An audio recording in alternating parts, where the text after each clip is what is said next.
What would you do if you held the exact unedited police body cam footage that could send a billionaire and his psychotic son to federal prison for murder? Would you take their millions in hush money? Or would you force them to their knees in the middle of the night?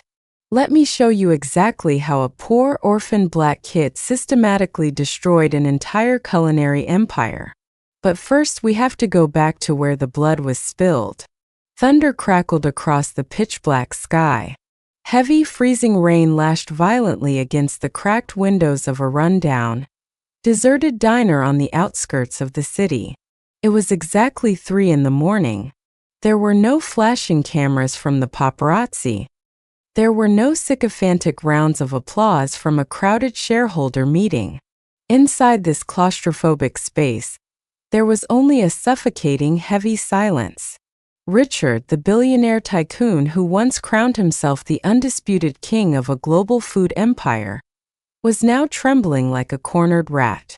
His custom-tailored Italian silk suit was wrinkled, soaked, and clinging to his shivering frame.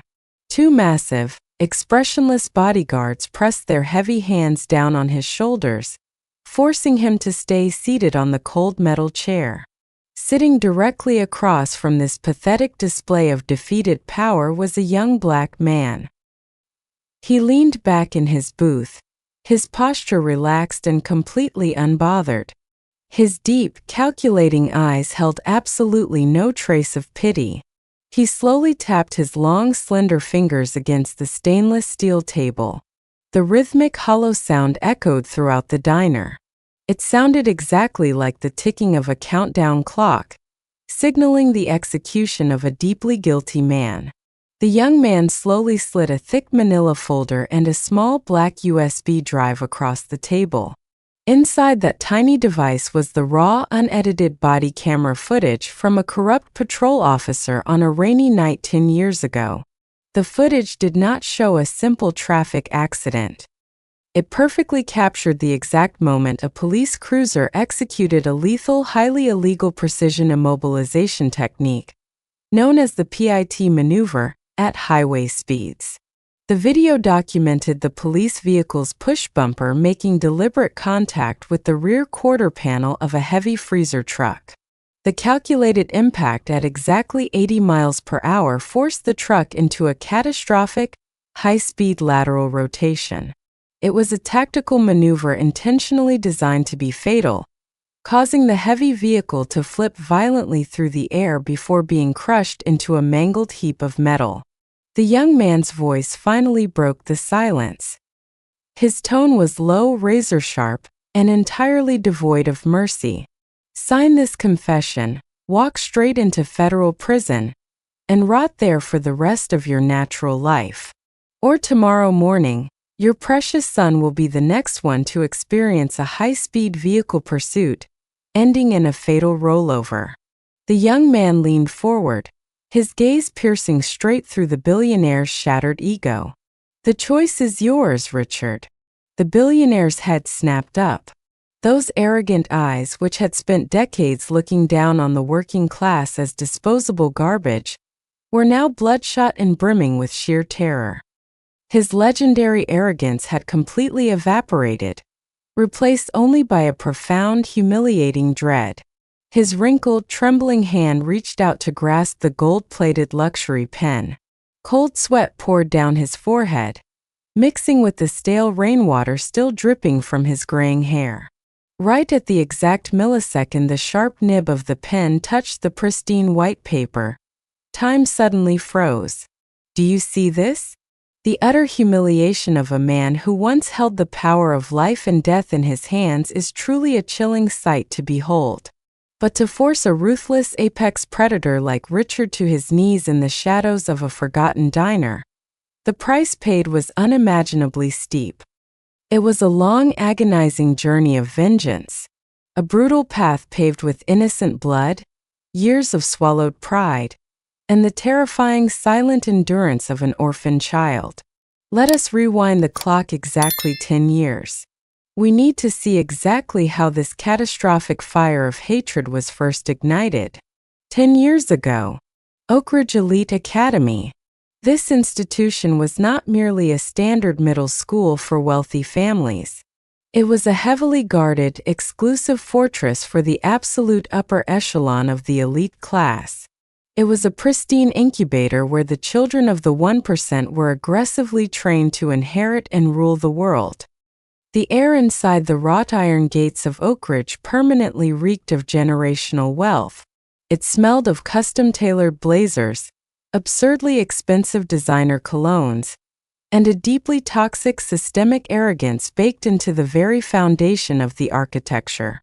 Marcus, a scrawny, quiet black teenager, was entirely alienated from this glittering artificial ecosystem. He always walked briskly down the mahogany-paneled hallways, clutching a frayed second-hand backpack tightly over his shoulder. He always tried to keep his eyes locked on the polished marble floors to avoid the piercing, judgmental stares. He desperately wanted to dodge the venomous whispers and the blatant sneers from the pampered heirs and heiresses surrounding him. Marcus was only allowed inside this sacred sanctuary because of a highly publicized, performative diversity scholarship program. But in the eyes of these privileged, aristocratic teenagers, his presence was nothing more than a disgusting stain on their pristine environment. They viewed him as a piece of foul-smelling trash that had somehow washed up on the shores of their private, golden island. His father, Thomas, was a rugged, deeply weathered, and profoundly exhausted working-class man. He worked grueling, back-breaking hours as a commercial freezer truck driver during the day, and scrubbed toilets as a janitor late into the night. Thomas did not possess any financial leverage, nor did he have a shred of social capital in this city. But he possessed something entirely priceless, something this entire academy of billionaires could never purchase. He possessed absolute, unshakable integrity and a fierce sense of moral justice. Every single morning, before dropping his son off 2 blocks away from the academy's main entrance, he did this specifically so Marcus wouldn't be mocked for stepping out of a rusting, exhaust-choked utility truck. He would always reach over the center console and grip his son's thin shoulders firmly. He would look straight into Marcus's dark, observant eyes and speak with a deep, resonant voice that anchored the boy's soul. "Listen to me closely, son. The melanin in your skin and the lack of dollars in our bank account will never, ever dictate your worth as a human being. True character is measured entirely by your kindness and your absolute refusal to bow your head when confronted by evil." Marcus had carved those simple, profound words deep into his bones and into the very fabric of his DNA. And tragically, it was this exact unwavering moral compass that would trigger the most catastrophic, bloody sequence of events in his young life. It all started on a bleak, suffocating Friday afternoon. Deep inside the humid, echoing confines of the varsity locker room, Kyle was busy exercising his toxic, unchecked authority. Kyle was the only son, the golden boy, and the sole heir to Richard's massive corporate empire. He was a tall, athletically built white teenager with a conventionally handsome face, but his eyes radiated the innate, sadistic cruelty of a boy who had never been told no. Kyle was surrounded by his usual pack of pathetic, sycophantic followers, all snickering maliciously at the spectacle. Cowering on the wet, slippery tile floor beneath their expensive sneakers was a small, fragile freshman. The terrified boy was curled into a tight fetal position, whimpering in sheer agony after enduring a barrage of vicious, targeted kicks to his ribs. His only crime was accidentally spilling a single drop of a sports drink onto Kyle's limited edition, $1,000 sneakers. "Lick it clean, you worthless piece of trash," Kyle roared, his voice echoing violently off the metal lockers. He aggressively pressed the soiled toe of his sneaker directly into the weeping freshman's cheek, grinding his teeth in absolute sadistic euphoria. "Do you honestly think your pathetic wage-slave parents make enough in a year to replace even the laces on these shoes? Start licking before I shatter every single finger on your right hand. Not a single student in that crowded locker room dared to step forward and intervene. They all remained utterly, cowardly silent. They shrank back against the cold lockers, trembling in profound fear of the massive, untouchable corporate dynasty backing Kyle's every move. But then, slicing through that suffocating, spineless silence, a shift occurred. A thin, yet incredibly steady hand suddenly reached out from the crowd. That hand firmly shoved Kyle's arrogant leg away, breaking contact with the battered freshman's face. It was Marcus. The impoverished, scholarship student had courageously stepped far outside the boundaries of his designated social caste. He stood tall, placing his own body as a physical shield between the tyrannical billionaire's son and the sobbing victim on the floor. Marcus's chest heaved up and down rapidly. His breathing was shallow and fast, a natural physiological response to the immense adrenaline of confronting the most dangerous predator in the school. But deep within his dark eyes, an intense, brilliant fire of defiance burned so brightly it could not be extinguished. Marcus stared directly into Kyle's widened, genuinely shocked blue eyes. His voice rang out, sharp as a whip, cutting cleanly through the heavy, humid air of the locker room. That is enough, Kyle. Torturing someone smaller than you doesn't make you look powerful, and it certainly doesn't make you look elite. This disgusting display only proves to everyone in this room that you are nothing more than a pathetic, insecure coward. The entire locker room instantly flatlined. Every single ambient sound died completely, leaving a silence so absolute and terrifying you could hear the water dripping from the showers. The heavy, suffocating atmosphere seemed to freeze solid in a fraction of a second. Kyle's loyal lackeys simultaneously dropped their jaws in sheer disbelief. They stared, wide-eyed and horrified, at this unknown, impoverished black kid who had just dared to verbally assassinate the undisputed king of the academy. Kyle's smug, aristocratic face rapidly drained of color, before flushing a violent, furious shade of crimson. Thick blue veins bulged visibly against his forehead, pulsing erratically with uncontrolled, murderous rage. He took one slow, deliberate step forward. Kyle leaned in, invading Marcus's personal space, radiating a terrifying, violent aura directly into the poor boy's face. His breath, smelling faintly of peppermint gum and boundless cruelty, ghosted over Marcus's steady features. "What the hell did you just say to me, you filthy ghetto trash? A welfare-sucking charity case like you actually has the audacity to open your mouth and preach to me?" Marcus did not blink.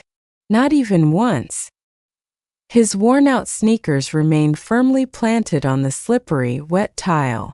He absolutely refused to yield even a fraction of an inch to the immense, crushing social and physical pressure of his enemy. Marcus's silent, unyielding defiance landed like a physical blow against the billionaire heir's fragile, inflated ego. Kyle slowly curled his lips into a wicked, asymmetrical smirk.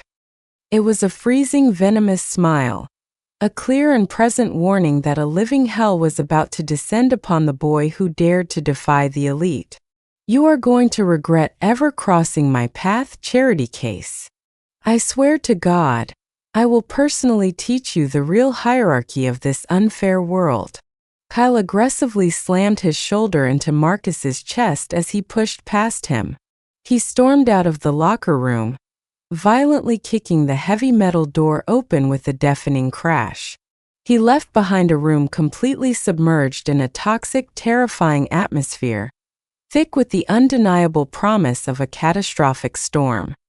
Marcus just painted a massive target on his own back by standing up for what is right. But I have to ask you a serious question. If you were in that locker room, surrounded by wealthy elites who could destroy your family's entire life with a single phone call, would you have stepped up to stop Kyle? Or would you have lowered your head and stayed completely silent like everyone else? Drop a comment down below and tell me the brutal truth. Because the psychotic revenge Kyle is about to unleash on Marcus is worse than you can possibly imagine. The locker room incident did not just put a massive target on Marcus's back. It completely shifted the entire social tectonic plates of Oak Ridge Elite Academy. To the vast majority of the student body, Marcus instantly became a walking plague. He was someone to be avoided at all costs, a contagious liability that could incur the wrath of the billionaire's son. But to one specific person, that breathtaking moment of silent defiance was a blinding beacon of light in a school full of cowards. Her name was Chloe. She was the only daughter of a highly influential federal judge, and undeniably the undisputed queen bee of the academy's social hierarchy. She had pristine blonde hair, flawless pale skin, and carried a trust fund that rivaled small nations. By all unwritten rules of their society, Chloe belonged to Kyle. Kyle had publicly claimed her as his future trophy wife since they were in the 7th grade. But Chloe was suffocating under the toxic, artificial weight of her own privilege. She was sickened by the mindless cruelty of the boys in her social circle. When she witnessed a scrawny, impoverished black kid put his own body on the line to stop a brutal beating, something inside her fundamentally shifted. She stopped ignoring him in the hallways. Instead, she started actively seeking him out. It began with quiet, stolen glances across the cafeteria. Then, it evolved into shared study sessions in the dusty, forgotten historical archives section of the massive campus library. Away from the judgmental, venomous eyes of the elite student body, a pure and incredibly deep connection began to blossom. Marcus found solace in her genuine empathy and her sharp, unpretentious intellect. Chloe found safety in his unwavering moral compass and his quiet, stoic strength. It was a classic, beautiful romance. But in a ruthless ecosystem governed exclusively by generational wealth and rigid caste systems, pure love is never just a feeling. It is treated as a direct, unforgivable declaration of war. When Kyle inevitably discovered this secret romance, his reaction was not just typical teenage jealousy. It was a catastrophic psychological meltdown. To Kyle, Chloe was his personal property, a high-value asset promised to him by right of birth. The fact that she had publicly rejected his extravagant, diamond-laced prom invitation to spend a rainy afternoon studying with Marcus completely shattered his fragile, inflated ego. He could not comprehend it. His deeply ingrained systemic racism and classism short-circuited his brain. How could a girl of her flawless pedigree willingly choose to hold hands with a boy he considered to be subhuman? How could she prefer the company of a filthy, welfare-dependent charity case over the heir to a global empire? The humiliation burned through Kyle's veins like battery acid. His hatred for Marcus rapidly mutated from a casual desire to bully into a psychotic, lethal obsession. Kyle unleashed a relentless campaign of psychological and physical terror against Marcus. He paid upperclassmen to destroy Marcus's locker. He had his lackeys slash the tires of Marcus's rusty bicycle. He openly hurled the most vile, degrading racial slurs at Marcus in the middle of the cafeteria, daring the boy to throw a punch. But Marcus never retaliated physically. He absorbed the abuse with terrifying stoicism, constantly remembering his father's words about true strength. Marcus's unbreakable spirit only drove Kyle deeper into madness. Eventually, the situation escalated so violently that it reached the ears of Richard, the billionaire patriarch. Richard was not a man who tolerated failure, especially not from his own flesh and blood. He was utterly disgusted that his son could not easily crush the spirit of a penniless teenager. Richard decided it was time to step in and handle the situation like a true corporate predator. He did not believe in childish, emotional schoolyard brawls. Richard believed in absolute, crushing institutional destruction. He ordered his private security team to intercept Marcus's father, Thomas, during his late-night janitorial shift. Thomas, wearing his stained, bleach-smelling work uniform, was forcibly escorted into the private elevator of Richard's towering corporate headquarters. He was brought into a breathtaking glass-walled penthouse office overlooking the glittering skyline of the city. Thomas stood awkwardly on a priceless imported Persian rug, his calloused hands resting by his sides. Richard was sitting behind a massive desk carved from solid mahogany. He was swirling a glass of rare scotch, the ice clinking softly in the heavy silence. Richard did not offer the exhausted, working-class father a seat. He did not even look up for a long time. When he finally did, his eyes were as cold and dead as a great white shark's. Richard slowly opened a leather briefcase on his desk. He reached inside and pulled out a thick, heavy stack of crisp $100 bills. Without a word, he casually tossed the brick of cash onto the floor. It landed with a heavy thud right next to his custom-made, polished crocodile leather shoes. "Your bastard son has deeply offended my family, Thomas." Richard's voice was smooth, highly cultured, and utterly devoid of a single ounce of human empathy. "He seems to have forgotten his place in the food chain. He is interacting with people vastly superior to his station, and it is causing my son unnecessary stress. But I am a reasonable, generous man." Richard leaned back in his leather chair, a sickeningly arrogant smile playing on his lips. "That stack right there is $50,000 in unmarked cash. More money than a pathetic, scrubbing rat like you will see in 5 lifetimes. Get down on your hands and knees right now. Lick the dirt off my left shoe to atone for your son's absolute insolence. Pick up that cash, pack up your miserable life, and take your boy out of my city by tomorrow morning. Do that, and I will graciously allow you both to keep breathing." The heavy, oppressive silence that followed those horrific words was deafening. The air in the room became so thick with pure, unadulterated evil that it was hard to breathe. Thomas stared down at the massive pile of money. It was enough cash to instantly wipe out his crippling medical debts. It was enough to move to a new state, to buy a reliable car, to feed his son properly for years. All he had to do was surrender his dignity to a monster. Slowly, Thomas raised his head. He looked straight into Richard's dead, arrogant eyes. Thomas did not scream.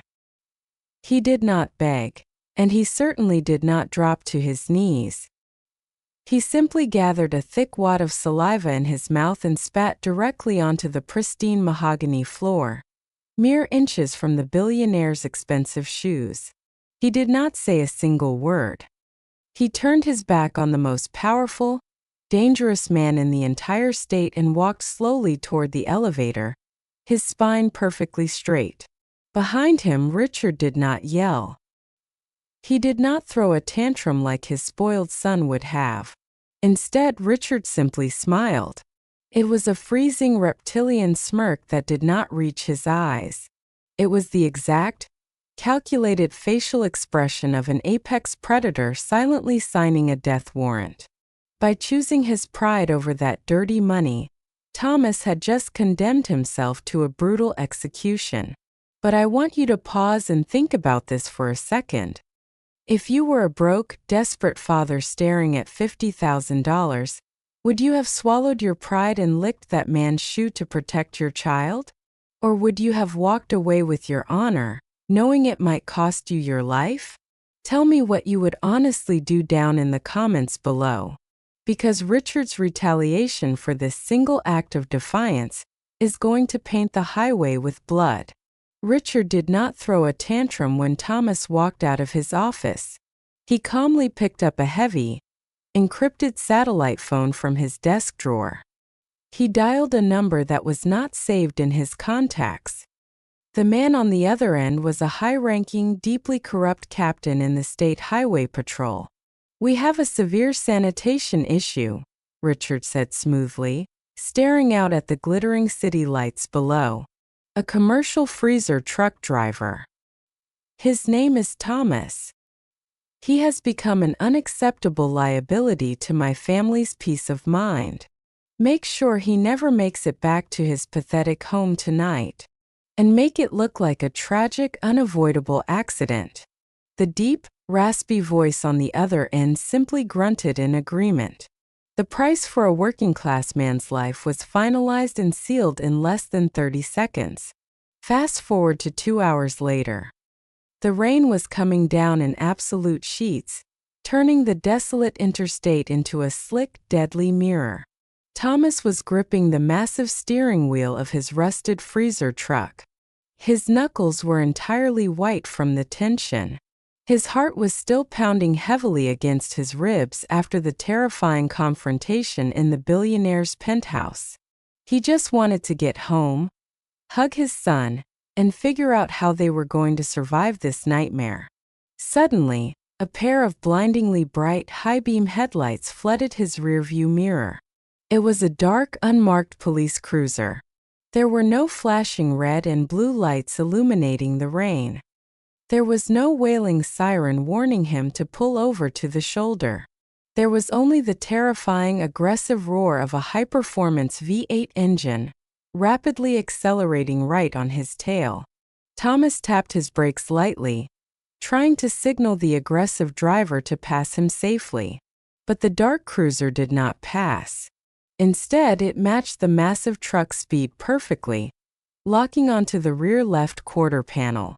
The corrupt officer behind the wheel was a highly trained, seasoned veteran. He knew exactly how to execute a precision immobilization technique, commonly known as a PIT maneuver. Normally, this dangerous tactical move is strictly reserved for stopping highly violent, fleeing suspects at moderate speeds. But tonight, under the cover of a massive storm, it was being weaponized for a cold-blooded assassination at 80 miles per hour. With a sharp, violently calculated jerk of the steering wheel, the officer slammed his heavy, reinforced push bumper directly into the rear axle of Thomas's truck. The physics of the impact were immediate and absolutely catastrophic. The massive freezer truck instantly lost all rear tire traction on the flooded asphalt. The heavy, loaded trailer violently swung sideways, completely overriding the cab's steering column. Thomas desperately fought the wheel, screaming out into the empty, deafening night. But it was entirely useless against the raw momentum. The immense weight of the swinging trailer caught the edge of the concrete guardrail, launching the 10-ton vehicle directly into the air. The truck flipped over completely, metal screaming and tearing as it violently crushed itself into a mangled, unrecognizable heap of twisted steel in the muddy ditch. A terrifying dead silence immediately followed the crash, broken only by the sound of pouring rain and hissing radiator fluid. Inside the crushed, upside-down cab, the air smelled heavily of diesel fuel, battery acid, and fresh blood. Thomas was pinned brutally between the collapsed steering column and the shattered windshield. His breathing was incredibly shallow, producing a wet, agonizing gurgling sound in the dark. He could not feel his legs at all. He knew with absolute, terrifying certainty that he was not going to make it out of this wreckage alive. But the fierce, primal protective instinct of a father completely overpowered the agony of his shattered spine. Through the cracked, blood-stained window, he saw the dark silhouette of the unmarked police cruiser slowly pulling up to the edge of the ditch. A heavy flashlight beam swept carelessly over the wreckage, verifying that the target was fully eliminated. With trembling, blood-soaked fingers, Thomas desperately patted down his crushed chest pocket. He pulled out his cracked, cheap smartphone. The screen was heavily splintered, but by some miracle it still had power. Using his last remaining ounce of strength, he raised the phone just high enough to point the camera through the broken window. He managed to snap one single blurry photograph of the cruiser's illuminated license plate as it backed away into the shadows. He quickly opened his text messages. He attached the blurry photo, along with his exact, real-time GPS coordinates. He hit send to Marcus. Just as the tiny blue checkmark appeared on the cracked glass, confirming the message was successfully delivered, Thomas's hand went entirely limp. The phone slipped from his bloody grip, falling quietly into the mud below. The great unyielding protector of a young orphan boy had just drawn his final painful breath. 10 minutes later, the official corporate cover-up began. For heavily armed, marked police cruisers arrived at the scene, securing the perimeter tightly. They did not call for an ambulance or a rescue crew immediately.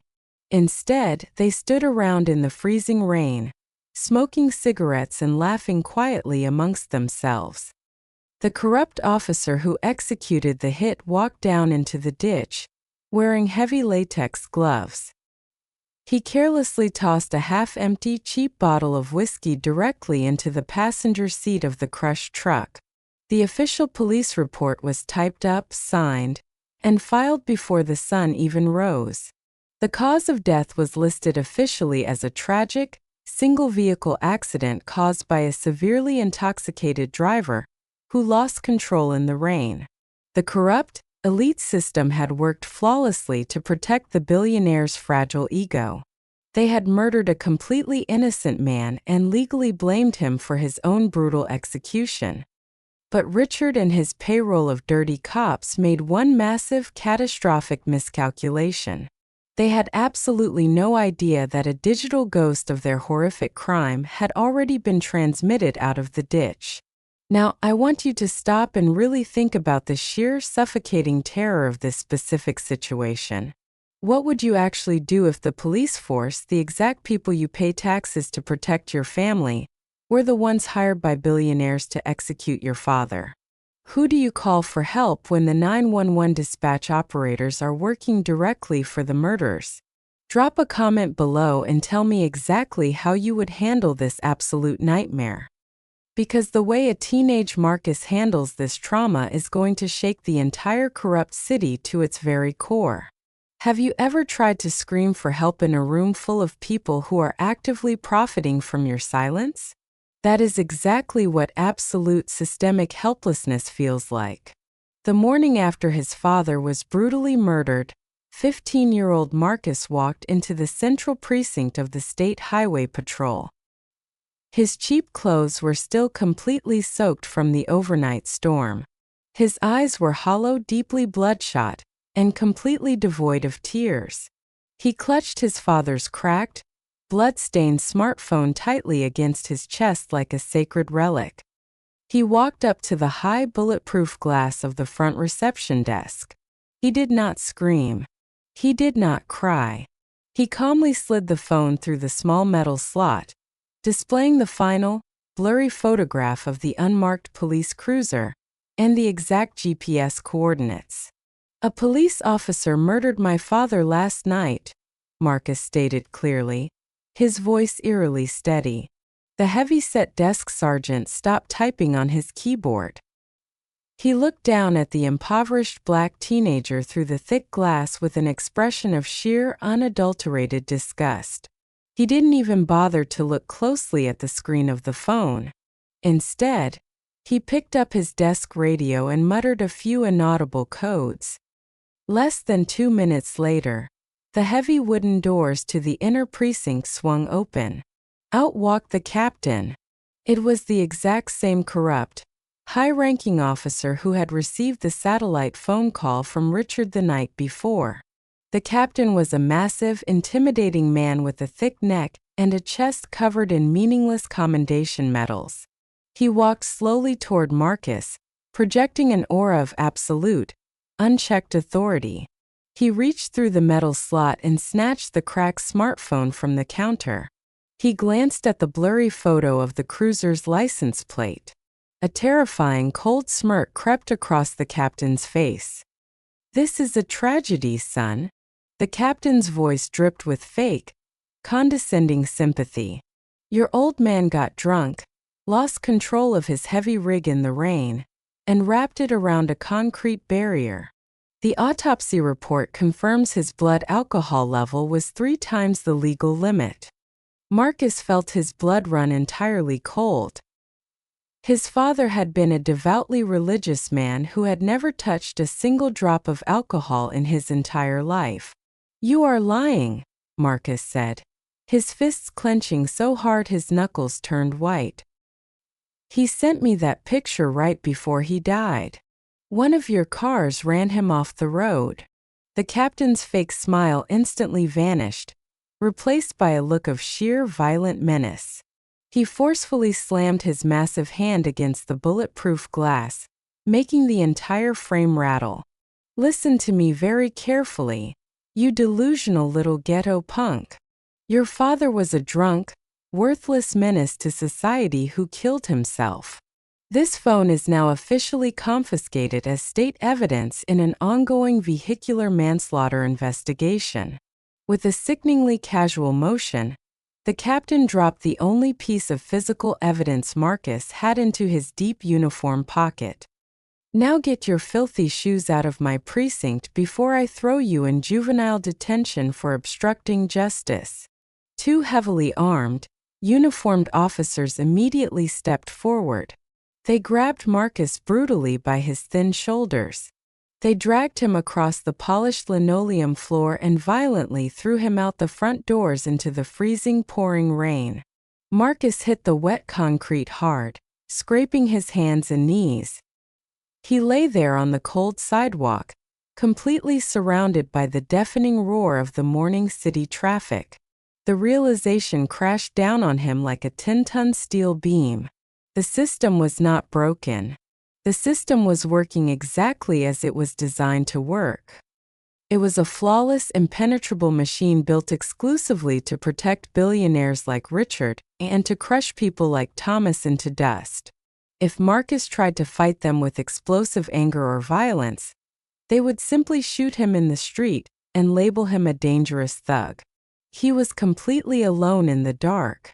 Or so he thought. A sleek, heavily tinted black town car suddenly pulled up to the curb, splashing water onto the sidewalk. The rear door swung open, and an expensive umbrella was pushed out into the rain. It was Chloe. She had heard the devastating news about Thomas's accident on the morning local news. She had ordered her family's private chauffeur to drive her straight to the precinct, knowing exactly what the corrupt authorities would do to a poor, grieving black kid. Chloe did not care about the puddles ruining her designer shoes. She rushed over to Marcus, dropping to her knees on the wet concrete.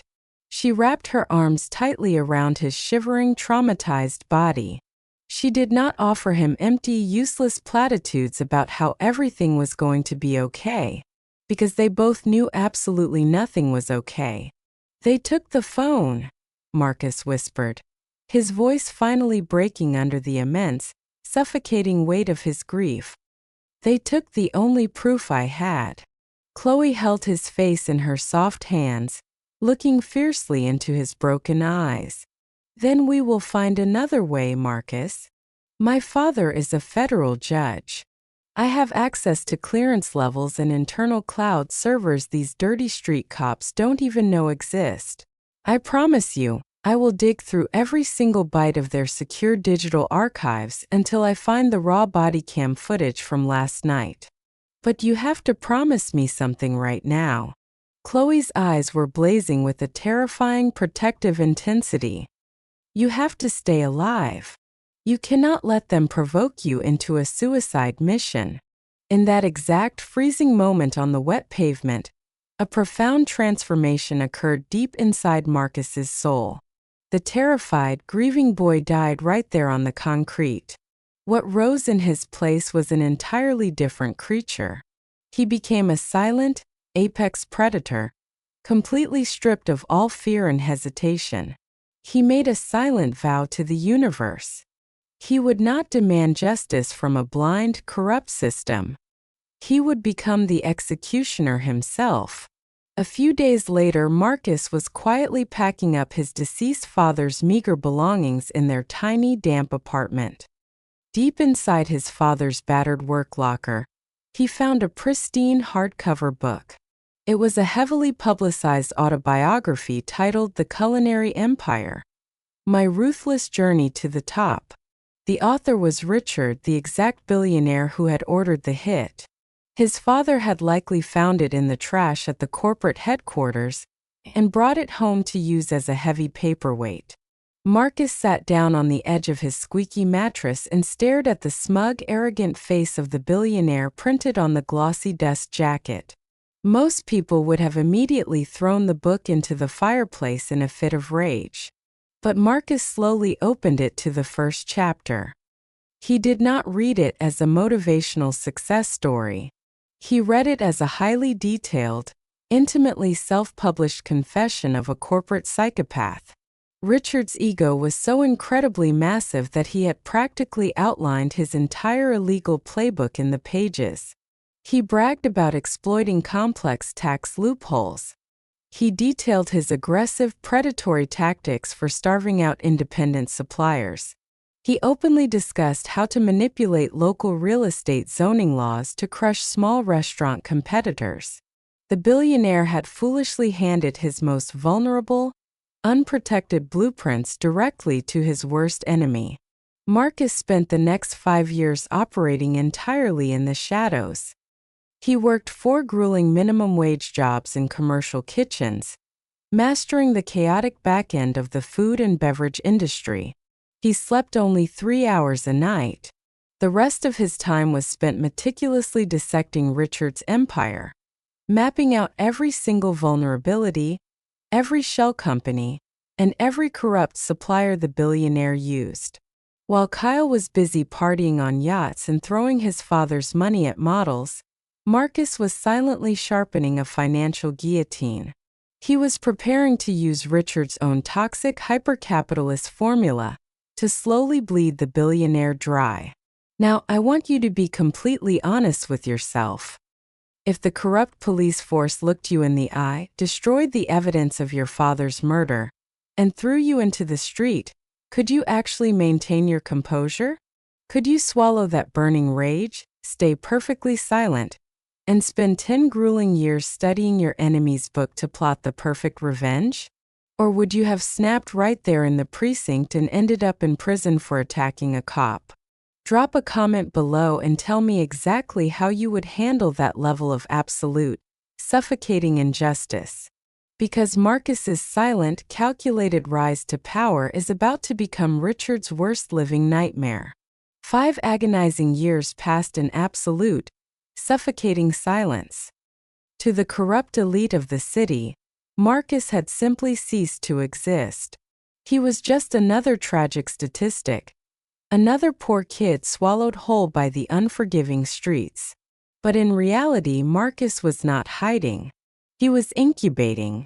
He took the meager life insurance payout from his father's engineered death and funneled every single penny into a dilapidated, abandoned diner on the absolute worst side of town. It was a neighborhood that Richard's glittering multi-billion-dollar culinary empire had completely redlined and ignored. Marcus did not just open a restaurant to cook food. He opened a highly calculated, weaponized testing ground.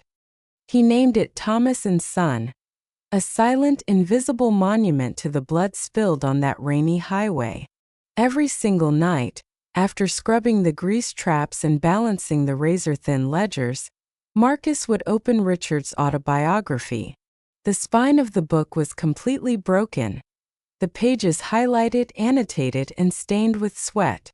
Marcus memorized Chapter 4, where the billionaire gleefully detailed his strategy for monopolizing local meat distributors through aggressive, predatory lending. So, Marcus did the exact same thing, but in reverse. He identified the smaller, independent farmers that Richard's massive corporation had bullied and squeezed to the brink of bankruptcy. Marcus offered them exclusive, fair market contracts, secretly unionizing them under a massive, unbreakable supply chain cooperative. He used Chapter 7 of the Billionaire's book to discover massive, gaping loopholes in commercial real estate tax codes. Within 36 months, that single rundown diner had aggressively mutated into a highly profitable, aggressive chain of 15 locations. But Marcus absolutely refused to step into the public eye. He operated entirely as a phantom CEO, hiding behind a complex, impenetrable web of shell companies and proxy directors. He knew that if Richard or his psychotic son Kyle ever saw his face attached to the rising brand, they would immediately use their immense political power to crush him. And Marcus was not the only one fighting this silent underground war. Chloe, the beautiful, privileged daughter of the federal judge, had completely defected from her elite bloodline. She had intentionally rejected a guaranteed, comfortable position at a prestigious Wall Street hedge fund. Instead, she had transformed herself into a lethal, highly classified forensic data analyst. She worked out of a dark, server-filled apartment, acting as Marcus's absolute digital shield. While Marcus was bleeding Richard's empire dry on the physical streets, Chloe was silently repelling the billionaire's ruthless corporate espionage in the digital realm. She encrypted Marcus's supply routes, fabricated digital dead ends for Richard's private investigators, and slowly began hacking her way into the state police's archived servers. She was still relentlessly hunting for that deleted body cam footage from the night of the murder. Together, the orphan black kid and the rogue elite heiress formed an absolutely terrifying, perfectly synchronized predator. And the apex predator at the top of the food chain was finally starting to feel the bite. High up in his glass-walled penthouse, Richard slammed his fist down onto the mahogany boardroom table. The heavy crystal Scotch glass rattled violently against the wood.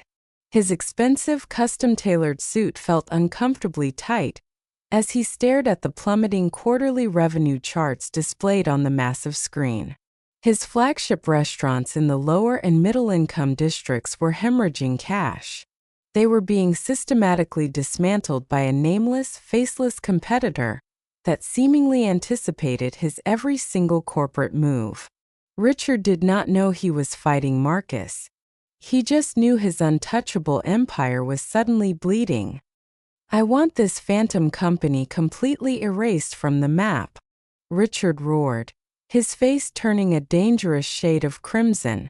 He immediately deployed his signature, iron-fisted tactics that had kept him in power for decades.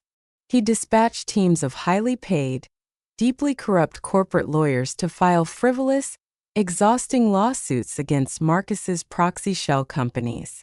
He heavily bribed city health inspectors to launch sudden, aggressive raids on Marcus's kitchens, desperately looking for any excuse to shut them down. He even hired violent, organized crime syndicates to physically intimidate the independent farmers supplying Marcus's restaurants. It was the exact same ruthless, bloodthirsty playbook he had used to murder Thomas 10 years ago. Richard was a monster who only knew how to destroy things through brute force and immense, unregulated wealth. But every single punch he threw into the dark was seamlessly intercepted and neutralized by Chloe's brilliant digital defense and Marcus's flawless logistical planning. The billionaire was violently swinging a massive, heavy broadsword at a swarm of invisible hornets. He was completely exhausting his own resources, desperately trying to sweat an enemy he could not even see. The sheer arrogance of the elite is always their most fatal blind spot. Richard honestly believed that because he had millions of dollars in the bank, he was intellectually superior to everyone else on the planet. He could not possibly fathom that the exact architectural blueprint he was using to build his empire was currently being used to dig his own grave. Marcus was absorbing every single dirty attack, learning Richard's current defensive patterns, and patiently waiting for the perfect moment to strike the fatal blow. But this is where the moral line becomes incredibly blurred. I want you to think about this carefully. Marcus is actively using illegal tax loopholes, aggressive corporate sabotage, and highly manipulative market tactics to destroy Richard. He is literally using the villain's own dirty, corrupt playbook to get revenge. If you were in Marcus's shoes, fighting a billionaire who literally murdered your father and owns the police force, would you cross the line and play dirty? Or do you believe that fighting a monster with monstrous tactics simply turns you into a monster yourself? Scroll down to the comments right now and tell me the brutal truth. Are you willing to compromise your own moral integrity to destroy an untouchable evil? Because the war is about to escalate, and the billionaire's psychotic son is about to make a catastrophic, unforgivable mistake. There is a very specific type of madness that infects people who have never been told no in their entire lives. For Kyle, the billionaire's spoiled heir, that madness was entirely fueled by a toxic cocktail of unchecked privilege and pathetic insecurity. While his father, Richard, was fighting a blind, exhausting war in the corporate boardrooms, Kyle was busy nursing his bruised, fragile ego. He was still obsessively stalking Chloe's social media accounts, completely unable to accept that the ultimate prize of their elite social circle had completely vanished. One evening, Kyle was aggressively driving his custom matte black sports car through a gentrified downtown district. He was severely intoxicated, his eyes bloodshot and his temper dangerously volatile. Suddenly, he slammed on his expensive ceramic brakes, causing the tires to screech violently against the pavement. Through the massive, pristine glass windows of a newly opened, highly successful restaurant, he saw her. It was Chloe. She was sitting in a private booth, laughing warmly, and looking happier than she ever had in the suffocating halls of Oak Ridge Elite Academy. But it was the man sitting across from her that caused Kyle's blood to turn into absolute ice. It was Marcus. The scrawny, impoverished black kid that Kyle had brutally humiliated in the locker room 10 years ago was no longer a helpless victim. He was wearing a perfectly tailored, understated charcoal suit. He exuded a quiet, terrifying aura of absolute power and total control. In that single shattering moment, the devastating truth finally connected in Kyle's alcohol-soaked brain. The mysterious phantom competitor that was systematically bleeding his father's culinary empire dry was none other than the charity case he had despised his entire life. And worst of all, the girl Kyle believed was his rightful property was actively helping this inferior enemy destroy his family. The sheer, unadulterated jealousy completely fried Kyle's psychological circuits. He did not call his father to warn him about this massive intelligence breakthrough. His toxic masculinity and deeply ingrained racism demanded that he handle this personal insult himself, using the most barbaric, cowardly methods possible. Kyle immediately abandoned all strategic corporate logic. He dove headfirst into a psychotic, reckless campaign of physical sabotage. He used his limitless trust fund to hire violent, organized street thugs. Under the cover of darkness, these mercenaries hurled heavy cinder blocks through the pristine windows of Marcus's restaurants.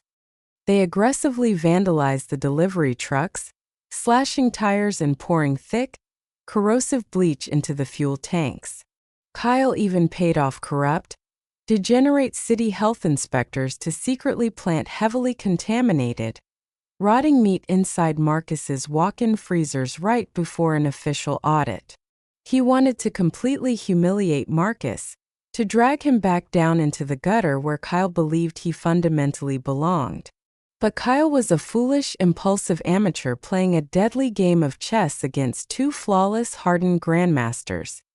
Every time Kyle's hired thugs smashed a window, Chloe's hidden cameras captured their faces and license plates in crystal clear, high-definition resolution. Every time a corrupt inspector tried to plant tainted food, Marcus's loyal, unionized staff recorded the entire interaction on their smartphones. Marcus did not retaliate with physical violence.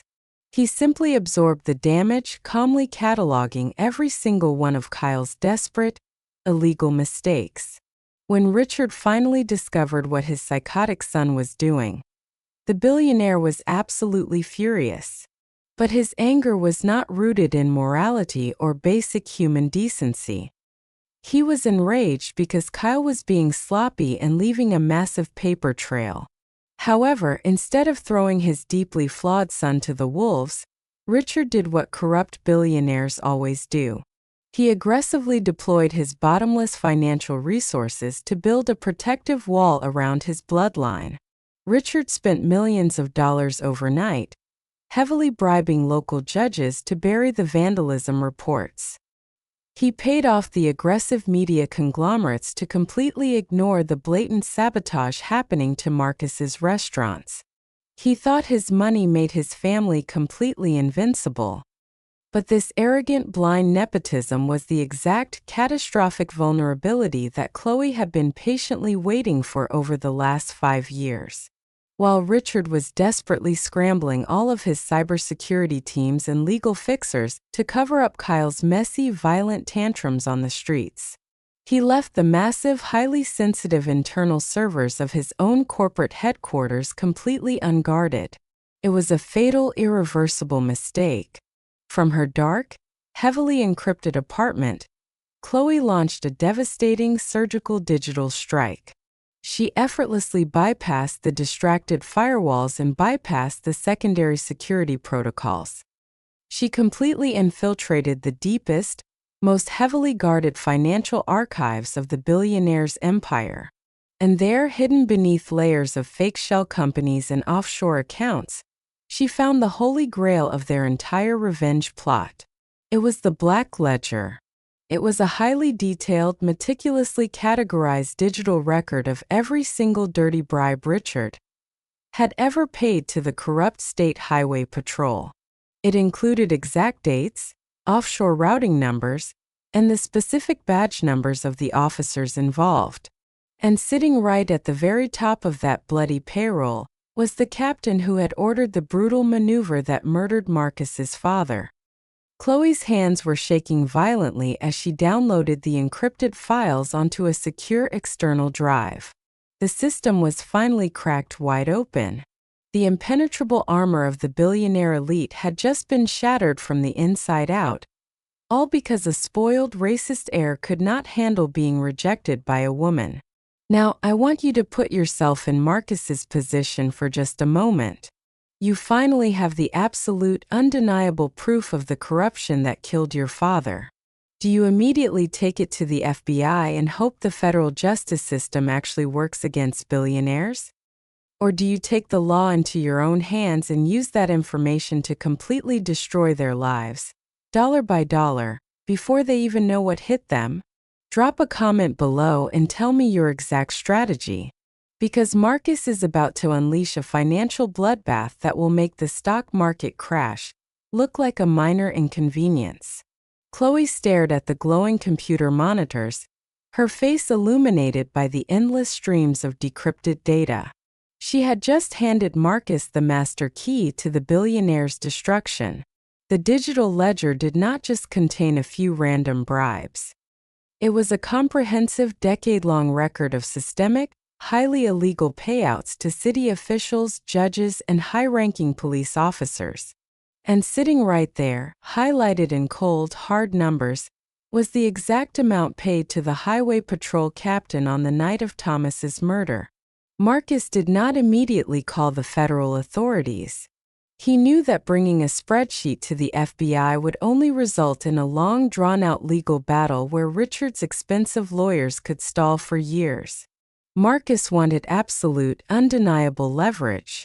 He needed the original, unedited body camera footage. He knew perfectly well that a deeply corrupt, paranoid cop would never permanently delete his only piece of leverage over a powerful billionaire. Corrupt men always keep insurance policies. The next evening, the State Highway Patrol captain was walking toward his expensive luxury SUV in a dimly lit, underground parking garage. He was older now, slightly heavier, and just a few months away from a highly lucrative, heavily pensioned retirement. As he reached for his door handle, a tall figure stepped out from the deep shadows. It was Marcus. The captain instinctively reached for his holstered service weapon, his eyes narrowing in the darkness. "I wouldn't do that if I were you," Marcus said, his voice echoing coldly against the concrete walls. Marcus casually tossed a thick manila envelope onto the hood of the captain's pristine SUV. "Take a look inside, Captain." The older man hesitated, then slowly opened the envelope.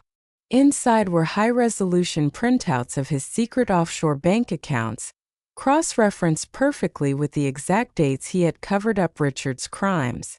The color completely drained from the captain's face. His hands began to shake violently as the papers slipped through his thick fingers. "What do you want?" the captain rasped, all of his previous arrogance completely evaporating. 10 years ago, you threw a grieving 15-year-old boy out into the pouring rain," Marcus said, stepping closer into the dim overhead light. "You told me my father was a worthless drunk. I want the raw, unedited body cam footage from that night. And I want the audio recordings of your radio dispatch with Richard. Give them to me right now, and I will let the federal prosecutors decide your fate instead of the cartel bosses you owe money to." The captain was completely broken. He knew his entire life, his career, and his freedom were completely over. With trembling hands, he unlocked his vehicle, reached into a hidden compartment under the center console, and pulled out a small, encrypted hard drive. He handed it to Marcus without saying another word. Marcus took the drive, turned his back on the defeated man, and walked away into the shadows. Later that night, in the absolute silence of Chloe's secure apartment, Marcus plugged the drive into a laptop. He finally saw the brutal, undeniable truth. He watched the high-definition video of the police cruiser accelerating in the rain. He watched the deliberate, lethal petty maneuver slam into his father's truck. He watched the heavy vehicle flip and crush itself into the muddy ditch. But the most devastating part was the crystal-clear audio recording from the police radio. He heard Richard's cultured, arrogant voice giving the direct order, "Make sure he never makes it back to his pathetic home tonight." A single hot tear rolled down Marcus's cheek. It was the very first tear he had shed in 10 years. He gently closed the laptop. The mourning period was officially over. The execution protocol had just been fully initiated. But Marcus was not going to simply hand the video over to the police and let Richard be arrested in the comfort of his penthouse. Marcus wanted to absolutely decimate the billionaire's legacy, his pride, and his entire financial empire before slipping the handcuffs onto his wrists. The next morning, the financial markets woke up to a catastrophic, unprecedented media storm. Marcus had anonymously leaked thousands of high-definition photos, videos, and financial receipts documenting Kyle's psychotic vandalism. He completely exposed the massive health code violations and the heavily contaminated meat planted by corrupt inspectors. The explosive story dominated every single major news network, completely bypassing Richard's paid media fixers. The public backlash was immediate, fierce, and utterly merciless. Millions of furious consumers immediately boycotted Richard's flagship restaurants. Massive, chaotic protests erupted outside the corporate headquarters. Within the first 48 hours of the scandal, the billionaire's publicly traded stock plummeted a staggering 40%.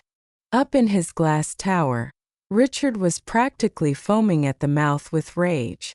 He violently slapped his son Kyle across the face, blaming the spoiled heir for completely destroying the company's public image. But Richard's legendary arrogance blinded him to the true danger. He genuinely believed this was just a temporary PR nightmare that could be solved by throwing massive amounts of cash at the problem. So Richard made the most fatal, arrogant financial decision of his entire life. He aggressively liquidated hundreds of millions of dollars of his own personal assets. He used the massive pile of cash to aggressively buy back his company's plummeting stock, desperately trying to artificially inflate the price and reassure his panicked shareholders. He was literally bleeding out his entire life savings to plug a hole in a sinking ship. And hiding perfectly in the digital shadows, operating through dozens of untraceable shell companies, Marcus was waiting. He was the one quietly selling the toxic debt. He was the one silently buying up the voting rights as the terrified board members abandoned ship. Marcus was seamlessly, effortlessly swallowing the billionaire's entire empire for absolute pennies on the dollar. Now, I want to ask you a very serious question about justice. If you were Marcus, sitting in that dark apartment with the video of your father's murder, what would be your very first move? Would you take the safe route and call the FBI immediately, hoping they arrest the billionaire? Or would you purposely withhold the evidence of a murder just to financially bankrupt the man who did it first? Is financial ruin a better punishment than a prison cell? Drop your opinion in the comments below, because this is about to get incredibly dark. The final trap is set, and the billionaire is about to walk straight into his own execution. Do you know what happens when an apex predator realizes for the very first time that he is actually the prey? The psychological collapse is absolute, terrifying, and incredibly fast. Let me show you exactly how Marcus financially castrated a billionaire. The opening bell of the New York Stock Exchange rang like a deafening funeral toll for Richard's massive culinary empire. Following the devastating, highly coordinated media leak orchestrated by Marcus and Chloe, the market reacted with absolute, merciless brutality. Institutional investors, massive hedge funds, and conservative pension portfolios immediately hit the panic button. They relentlessly dumped tens of millions of shares of Richard's corporate stock within the first 15 minutes of trading. The massive, glowing LED tickers on Wall Street were painted completely in a catastrophic, bleeding red. The stock price was in an uncontrollable, terrifying freefall, losing hundreds of millions of dollars in market capitalization by the second. Up in his glass-walled, panoramic penthouse, Richard was pacing the mahogany floor like a rabid, cornered animal. His custom-tailored silk tie was torn open, and his breathing was heavy, wet, and erratic.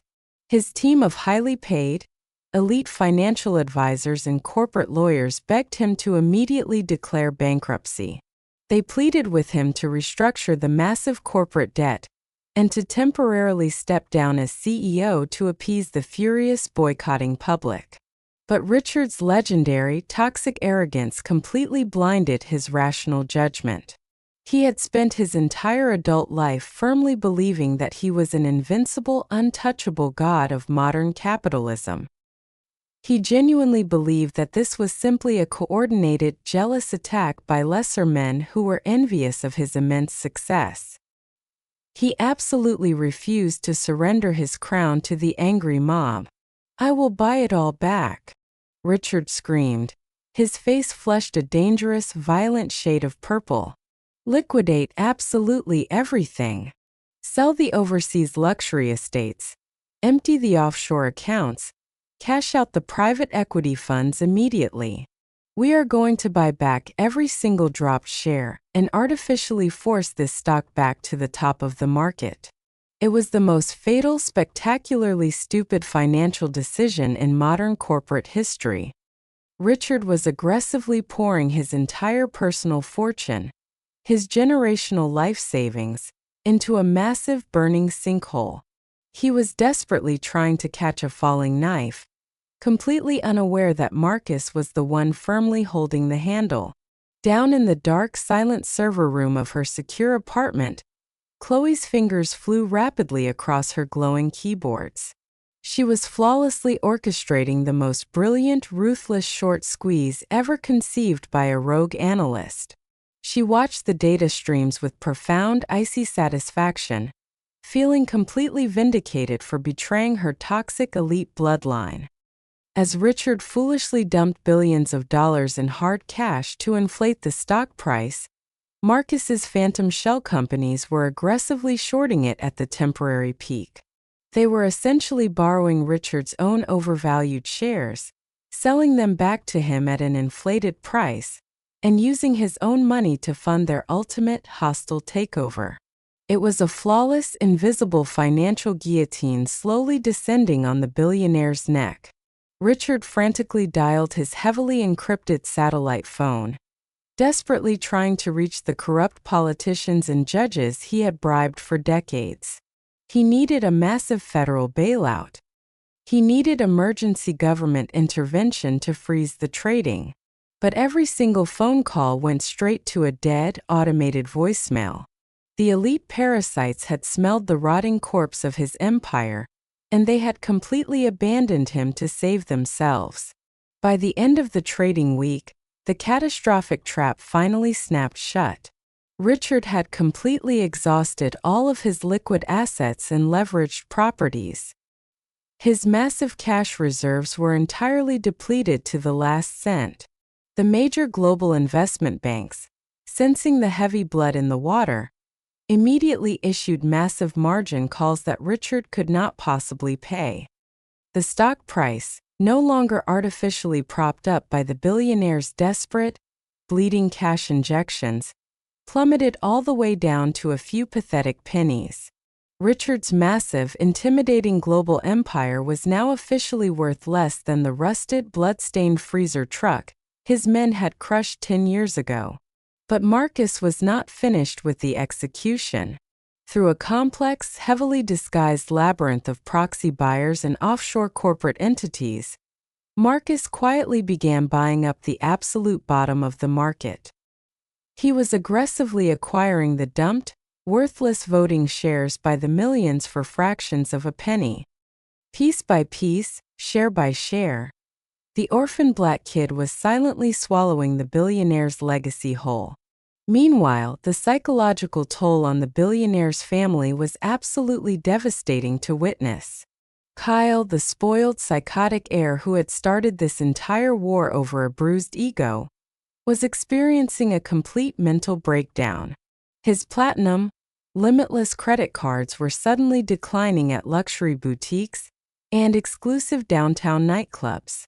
His wealthy, sycophantic friends in the elite social circle completely abandoned him, refusing to answer his frantic, crying phone calls. Kyle was entirely stripped of the only thing that gave him power, identity, and the ability to abuse others. He spent his days locked inside his dark, messy bedroom, heavily intoxicated on cheap alcohol. He cried uncontrollably, violently smashing expensive electronics against the walls in pathetic fits of impotent rage. He was finally experiencing the exact same absolute, suffocating helplessness that he had violently forced upon Marcus in that humid locker room 10 years ago. But the ultimate physical climax of this revenge was still waiting to brutally unfold. It was a dark, rainy Thursday night, exactly one day before the emergency high-stakes shareholder meeting. Richard was sitting alone in his darkened penthouse office, staring blankly out at the glittering city skyline he used to own. He was drinking heavily from a bottle, his wrinkled hands trembling violently as the thunder rolled in the distance. He honestly believed that despite the catastrophic financial losses, he still retained majority control of the voting board. He arrogantly thought he could still intimidate the remaining, terrified shareholders into keeping him in power through sheer force of will. He was completely, blissfully unaware that he no longer owned the heavy mahogany desk he was sitting at. He no longer owned the company he had built with blood and bribes. He did not even own the glass building that housed his pathetic, shattered ego. The invisible executioner had already bought the deed, and he was walking up the steps. Now, I want you to think very carefully about the dark mechanics of this specific revenge. Marcus could have simply leaked the murder tape on day one and sent Richard to a comfortable minimum security white-collar prison. But instead, he deliberately chose to completely humiliate him, strip away his generational wealth, and force his arrogant son into crushing poverty first. Do you think this extreme level of calculated financial torture is a justified response to the murder of an innocent father? Or does spending 10 years obsessively plotting to financially destroy an entire family make Marcus just as dark, twisted, and dangerous as the billionaire he is fighting? Tell me your honest, unfiltered opinion in the comments below, because the final explosive confrontation in the boardroom tomorrow morning is going to be the most satisfying brutal karma you have ever witnessed. The final hour of absolute reckoning had finally arrived. Friday morning. The air inside the grand mahogany-paneled boardroom at the very top of the corporate headquarters was incredibly toxic. It was so thick with panic and suffocating tension that you could practically cut it with a knife. The massive panoramic glass windows offered a breathtaking view of the city, but absolutely no one was looking outside. Dozens of elite, highly paid board members and terrified shareholders sat around the massive table, sweating profusely through their expensive designer suits. At the very head of the table sat Richard. His face was a ghastly pale shade of gray, heavily deeply lined with absolute exhaustion and pure paranoia.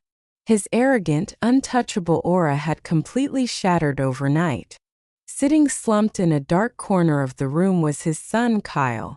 The once proud, psychotic heir looked like a walking ghost, his hands shaking uncontrollably as he stared blankly at the floor. Richard forcefully slammed his heavy wooden gavel down onto the desk, trying desperately to project a false sense of authority. Order! I demand order in this room immediately. I am still the founder of this corporation, and I still hold the deciding vote. We are not filing for bankruptcy, and I am not stepping down as CEO. The terrified board members exchanged panicked, hopeless glances. They knew Richard was completely delusional, aggressively clinging to a sinking ship that had already been swallowed by the dark waters of the market. Suddenly, the heavy double-oak doors of the boardroom swung wide open. Richard furiously snapped his head toward the entrance. Security! I explicitly ordered a complete lockdown of this floor. Throw these intruders out immediately. But the heavily armed private corporate security guards standing in the hallway did absolutely nothing. They simply lowered their heads and stepped aside. They did not take orders from Richard anymore, because Richard was no longer the man signing their massive paychecks. Walking slowly and confidently into the suffocating boardroom was Marcus. He was wearing a flawlessly tailored midnight blue suit that radiated absolute quiet power. Walking right beside him, carrying a sleek silver briefcase, was Chloe. The stunning elite heiress looked completely detached from the terrified, wealthy people she had grown up with. Kyle was the very first person in the room to recognize them. His bloodshot eyes widened in absolute, paralyzing horror. He stumbled backward, knocking over his expensive leather chair, gasping for air like a fish out of water. It's him! Dad, it's him. The charity case. The black kid from the locker room. Richard's exhausted brain violently short-circuited. He stared at the incredibly powerful, composed young man standing at the end of his table. He desperately tried to connect the face of this ruthless corporate predator with the scrawny, impoverished teenager he had thrown out into the rain 10 years ago. Who the hell do you think you are? Richard snarled, his voice trembling with a mixture of rage and deeply buried terror. How did you get past my security? Marcus did not raise his voice. He did not scream and he did not gloat. He simply placed his hands on the polished mahogany table and looked straight into the billionaire's dead, terrified eyes. I am the invisible entity that has been shorting your stock all week, Richard. I am the man who just purchased 51% of your dumped, worthless voting shares at exactly 9 o'clock this morning. I am the new undisputed majority owner of this entire corporate empire. But more importantly than all of that, Marcus leaned forward, his voice dropping to a freezing, razor-sharp whisper that echoed through the silent room. I am Thomas's son. The color completely drained from Richard's face. His heart stopped dead in his chest as the devastating, catastrophic realization finally hit him. The phantom executioner who had systematically destroyed his generational wealth, ruined his public reputation, and driven his son to madness was the child of the working-class truck driver he had murdered. Chloe calmly opened her silver briefcase. She pulled out a small remote control and aimed it directly at the massive LED presentation screen mounted on the boardroom wall. We thought the board of directors should see exactly how their former CEO handled his sanitation issues, Chloe announced coldly. She pressed the button. The massive screen flickered to life, instantly plunging the boardroom into a terrifying, undeniable nightmare. It was the crystal-clear, unedited body cam footage from the State Highway Patrol. The entire room watched in absolute, horrified silence as the dark police cruiser aggressively matched the speed of the heavy freezer truck in the pouring rain. They watched the violent, lethal piety maneuver shatter the truck's rear axle. They heard the terrifying, deafening screech of tearing metal as the truck flipped violently through the air and crushed itself into the muddy ditch. But the final lethal blow came from the audio speakers. The incredibly clear, unmistakable voice of Richard echoed throughout the boardroom, captured directly from the police radio frequency. Make sure he never makes it back to his pathetic home tonight. And make it look like a tragic, unavoidable accident. Several board members physically gasped, covering their mouths in sheer disgust and profound horror. Richard's legs completely gave out beneath him. He collapsed back into his luxurious leather chair, clutching his chest, his mouth opening and closing without producing a single sound. His legendary arrogance was entirely eradicated, replaced by the suffocating, crushing weight of a life sentence in federal prison. The heavy boardroom door swung open one final time. This time it was not private security. It was a heavily armed tactical team of FBI agents, wearing dark windbreakers and carrying federal arrest warrants. Richard and Kyle, you are both under arrest for conspiracy to commit murder, massive corporate fraud, and federal racketeering. The cold, heavy steel handcuffs snapped violently onto Richard's trembling wrists. He did not fight back. He was a completely hollow, broken shell of a man. Kyle completely lost his mind, dropping to his knees on the expensive carpet, sobbing hysterically and begging Marcus for forgiveness.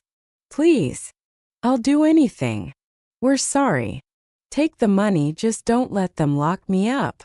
Marcus looked down at the pathetic, groveling billionaire's son. He remembered the terrified freshman crying on the wet locker room floor 10 years ago. He remembered his father's crushed, blood-stained phone. You don't have any money left to give me, Kyle. I already took it all. Marcus turned his back on the completely destroyed elite family as the federal agents aggressively dragged them out of the boardroom in absolute public disgrace. The long, dark, and incredibly bloody war was finally over. The orphaned underdog had not just beaten the elite billionaires. He had entirely consumed them. But before you applaud this massive, highly calculated victory, I need you to pause and look deep into your own moral compass. Marcus absolutely got the justice his father deserved, but look at the horrifying dark path he took to get there. He spent 10 years operating in the shadows, using illegal corporate sabotage, aggressive financial manipulation, and psychological torture to completely destroy an entire family before finally calling the police. He became an incredibly ruthless, cold-blooded apex predator to defeat a monster. So I have to ask you the ultimate uncomfortable question. If you were given the exact same power, the exact same intellect, and the exact same evidence of your father's murder, would you have simply handed the tape to the police and trusted the corrupt justice system? Or would you have crossed the line, abandoned your own morality, and chosen to completely annihilate your enemies just like Marcus did? Did Marcus achieve true justice, or did he simply become the exact same type of evil billionaire that murdered his father? Do not lie to yourself. Scroll down to the comments right now and tell me exactly what you would do.